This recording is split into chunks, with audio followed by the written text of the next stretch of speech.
family nights, the community night. We ask Allah subhanahu wa ta'ala to bless our gathering, Allahumma ameen, and grant us repentance, acceptance to our repentance, Allahumma ameen. So it's great time that we try to come to reflect upon the topic of the khutbah for today. We talked about the lessons that we can extract from the Hijra time. And the Hijra, the migration of the Prophet Muhammad sallallahu alaihi wasallam from Mecca to Medina, actually, it had lots of lessons. So we mentioned, I think we mentioned 3 of these lessons. So do you remember each? Okay, the first one, change your environment. So in case if you wanted to worship Allah subhanahu wa ta'ala and you wanted to develop that relationship with Allah, but you feel yourself in the frozen zone. You are in a zone that you do not develop anything. You cannot improve your relationship with Allah anymore. That's why you decide by yourself to change the environment. I will change it. I will change the company. I will change the way that I'm dealing with. I will change my routine. I will change maybe my place. Maybe if I wanted to change the state, if I wanted to change the country for my religion, to save my religion, that is the best. So change your environment. Number 2, be ready to sacrifice. So, be ready to sacrifice. That's a very valid point, actually. And the sacrifice that they made at the Hijra time, it was too much, actually, when sometimes people don't believe it. If a person, like if I'm talking with Ishaq, for example, then Ishaq said, okay, Imam, I'm ready to sacrifice. But you do not expect that Ismail will follow him and will say, me too, Imam. Then Habib will say, me too, Imam. And then you find it started to spread. And you find yourself, subhanAllah, amongst the whole community telling you, you know what, we decided to sacrifice. Sacrifice what? Everything. Everything. We will leave. We will leave and we will take nothing. I told you about the story of Abdurrahman ibn Auf today, and the story of Suhaib ibn Rumi. Suhaib, the one who came with lots of money, and sorry, the one who came to Medina originally from Rome, and that's the name that he got, Suhaib. So Suhaib came to Mecca very poor, had nothing. Then he started to work. And when Islam came, or when the revelation came upon the Prophet Muhammad sallallahu alaihi wasallam, he joined Rasulullah and he faced the persecution in Mecca. When the migration came, now he has lots of money. The people of Quraysh had stopped him on the borders of Mecca to Medina. They said, where are you going? He said, I want to join Muhammad sallallahu alaihi wasallam, my prophet. They said, you came to us very poor, and now you want to take that money to support his da'wah? No.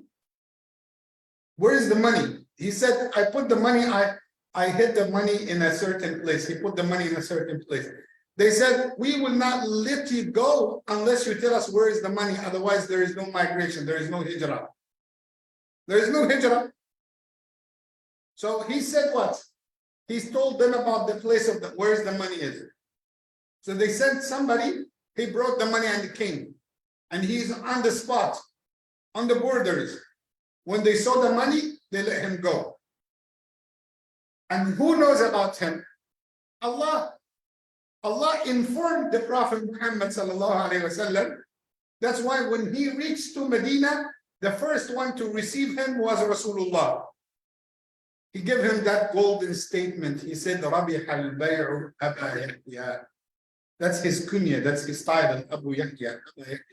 He said, what a great transaction that you have made with Allah, Abu Yahya. What a great sacrifice that you have made with Allah. You left everything, literally, for the sake of Allah. And he has to start from the scratch, from zero. Sometimes when you say about hijrah, do we need hijrah nowadays? Yeah, we need hijrah. We need to migrate from sinning to tawbah. from the disobedience to obedience. We need to migrate from the bad characteristics to the good characteristics. Even if we cannot migrate physically, but we can migrate spiritually. We can migrate to Allah subhanahu wa ta'ala. You know what? There was an old man who is here 95 years old. Huh? Do we have somebody here 95? Huh? Where is Dr. Yusuf? Dr. Yusuf? No, 18 years. 18 years. Okay. Okay. What about Brother Ahsan? Brother Ahsan, 95? Okay. Okay. May Allah give you long life. Yes. May Allah give you long life while you are worshiping Him. Say Ameen. Ameen Ya Rabbil Alameen.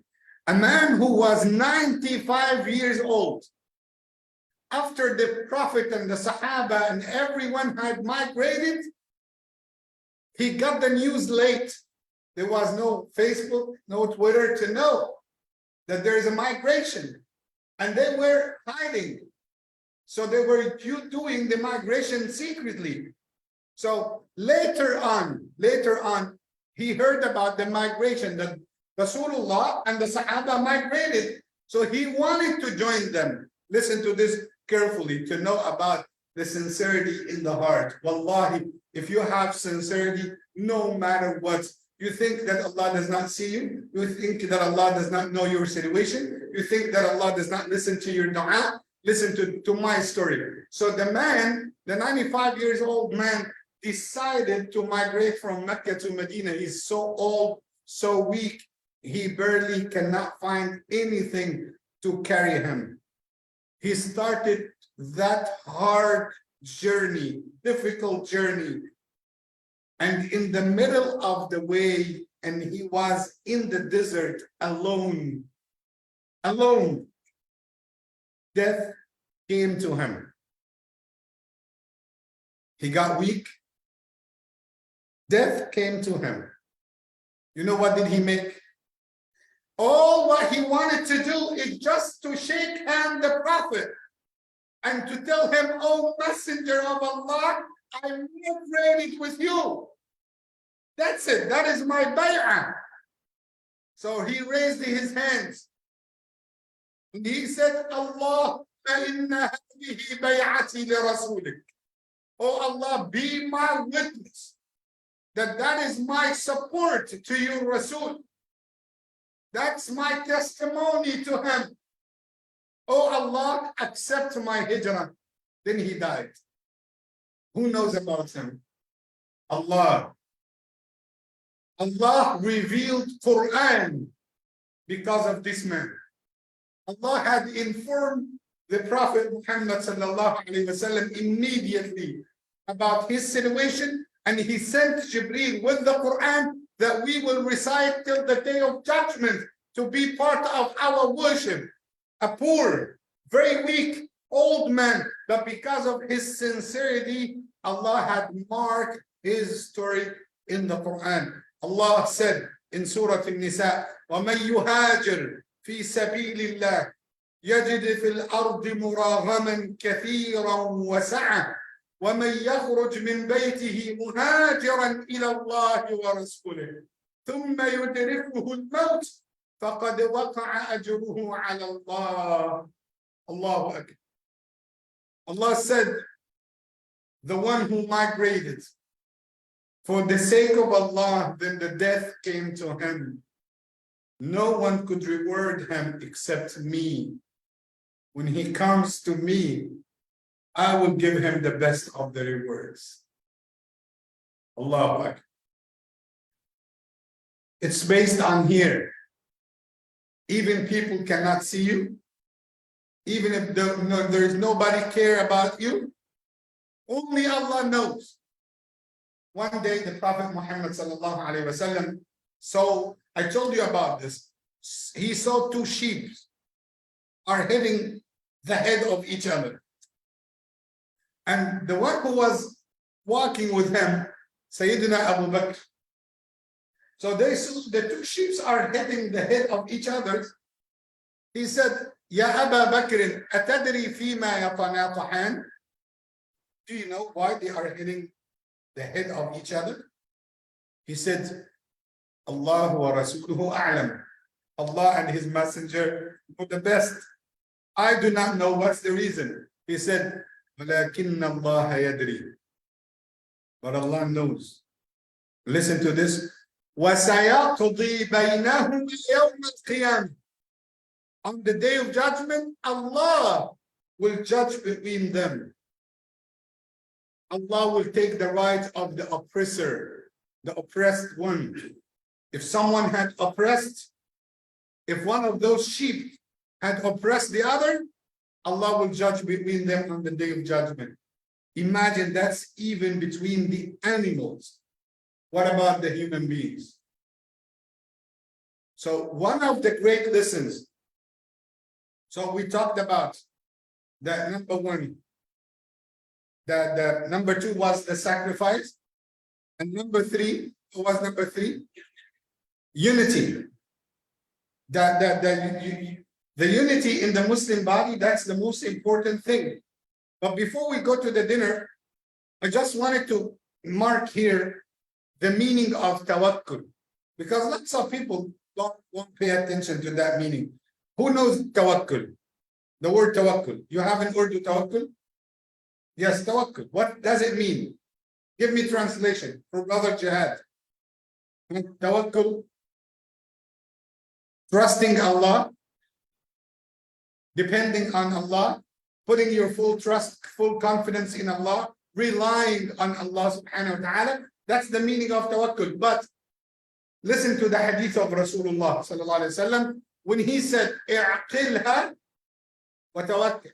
Tie your camel, then put your trust in Allah. Put the seeds, take care of the seeds, and leave the rest for Allah subhanahu wa ta'ala. He will take care of it. That's the meaning of tawakkul.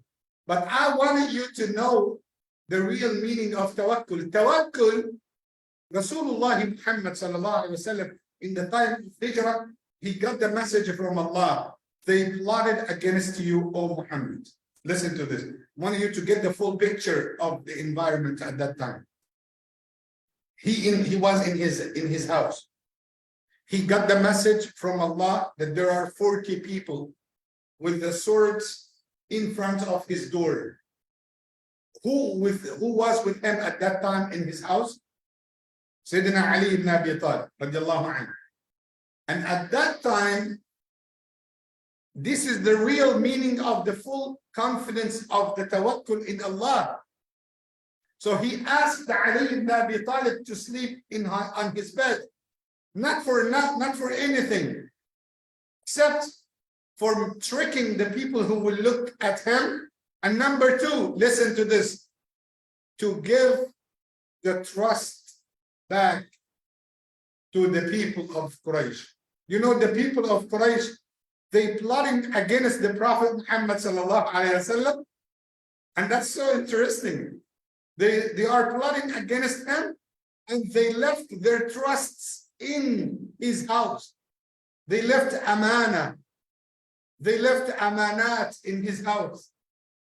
So he left Ali ibn Abi Talib to trick them, because if somebody looked at the house or looked from the door, he could see Ali ibn Abi Talib. Somebody is sleeping, thinking that this is the Prophet Muhammad sallallahu alaihi wasallam. And when he wakes up, he needs to call the disbelievers to give them the amanat back. Allahu Akbar.